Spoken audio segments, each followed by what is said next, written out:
talking about the Mars-Pluto transit in the air. It's important to maintain a higher vibrational frequency to raise, keep what I call just it's a real state of prayer.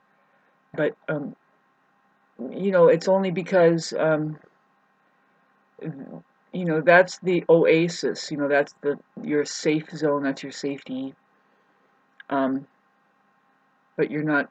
See, just because that we don't live in Israel or Ukraine, where places of war is actually flaring up now. Just because we don't live there doesn't mean that you don't experience the bully.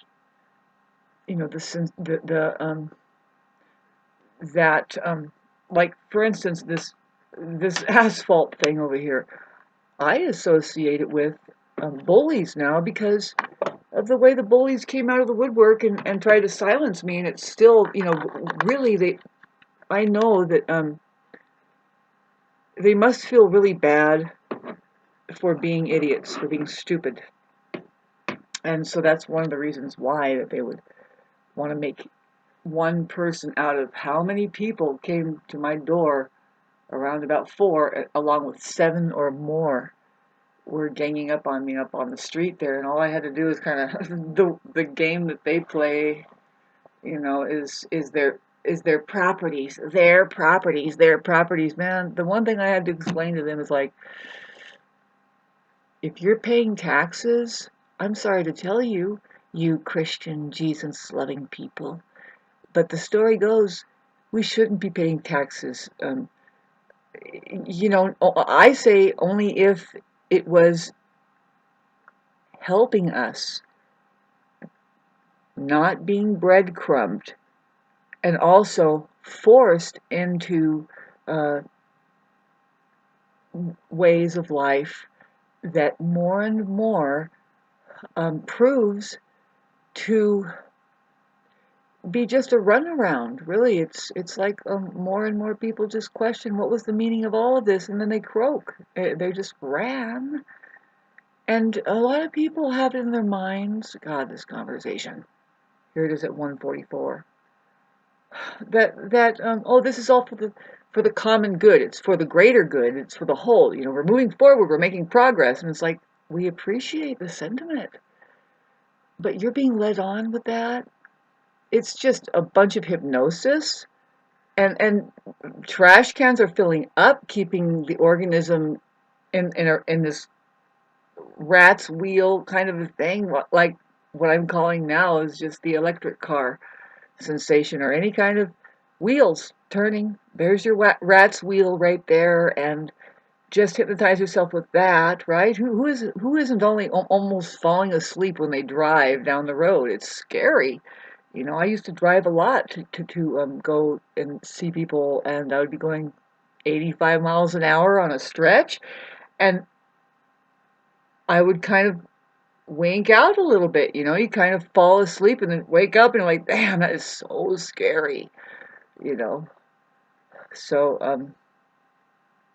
as an Aquarius moon, I'm thinking, of course, on the main freeways, you have GPS help from a driving system that will not allow you to swerve off the road if you are indeed um, doing the micro pass out, which doesn't feel good at all. Just thinking, I'm just going to get a little bit of wink of sleep while I'm going 70 miles an hour. Woo! Done that plenty of times, man. It's scary as hell. Anyway, thanks for listening to that. Getting back to the Mars square Pluto in the sky.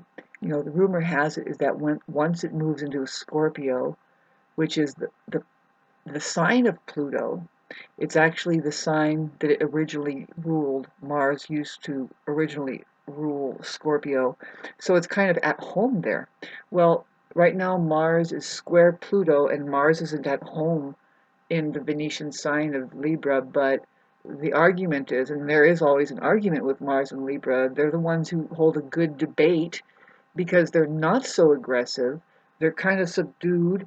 but they're like, by the way, and they got their necktie on by then, and they're in the courtroom and they're trying to bring justice to all this. So that's what we're kind of experiencing right now, which I have a feeling these wars that have exacerbated, especially the Israeli war, that is because, okay, did you know that Israel owns a lot of the modern day money enslavement agenda system, or whatever you want to call it? Really, I think it's more the mind control, because like I said in my last video, what is over there? I'm kind of ignorant, but there's Israel and then Palestine and then Jerusalem, isn't there? I mean, that's where all the religious came up, and they're really masking women over there, and they hate the idea of women having any kind of power other than just being a ghost walking around, I guess. I don't know. I mean, I hear it's pretty hard on women. Maybe.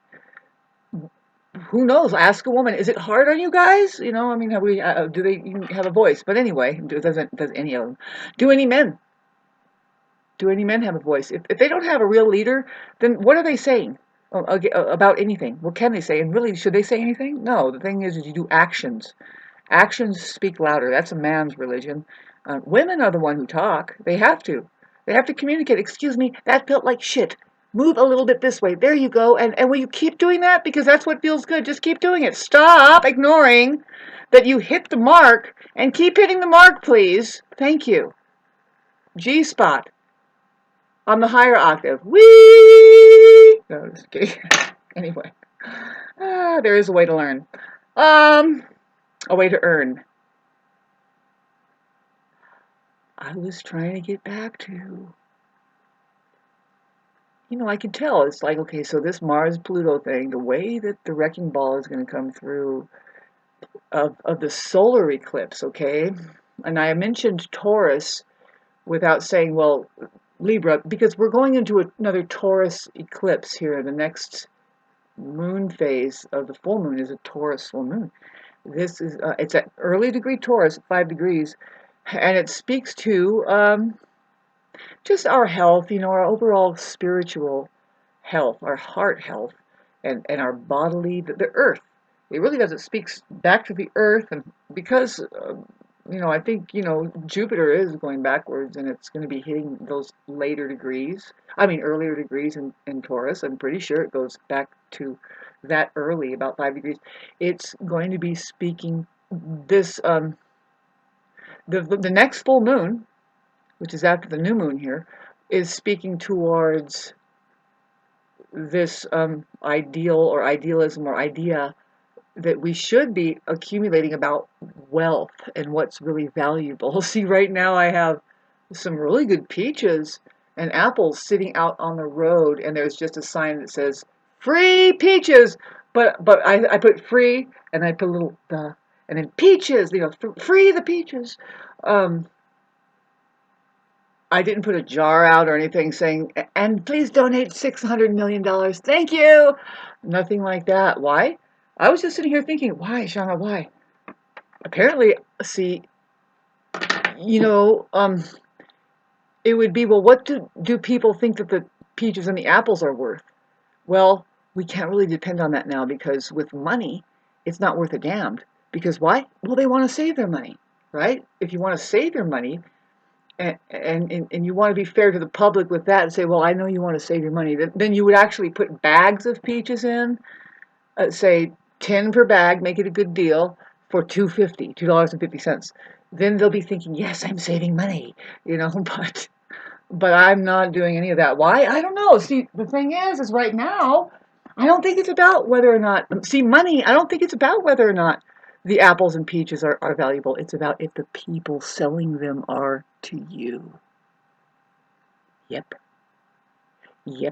That's what I learned over the last 3 years. It's about whether or not you value those people that are giving you what? A brand. You're supposed to be into your brands. And it's like, whatever. Comment section down below, but that is kind of, and it's like, no, really though, really, who are these people? You see, the thing is I know when I was pulling these apples off, see, I put a big old box of apples 3 days ago in front of my house, and I didn't look at it. And I'm not even looking at it when I drive past the road if I go to town and come home. Well, today I went to get the boxes and put peaches up there.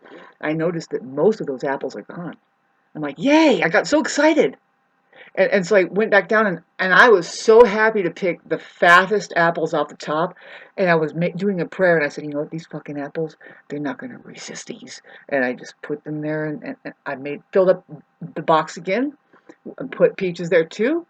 And I'm not even going to look at it. You know, a couple of days, it's Sunday, a lot of people, maybe there's a church that files in next door, some fucking cult, and maybe they take them. And I love that. I love it. I love just knowing that all of these little creatures came and ate them up, and they were like, and the fact that they leave the bruised ones and the less good looking ones. So what? I love that too. I'm like, yay, the little shits. I love you, little fuckers. This is Halloween, getting near Halloween, and it's no better of a time to start talking about the living dead, zombies, and the ghosting, and all of the witches that are like, woo! Do you get it? No, you don't.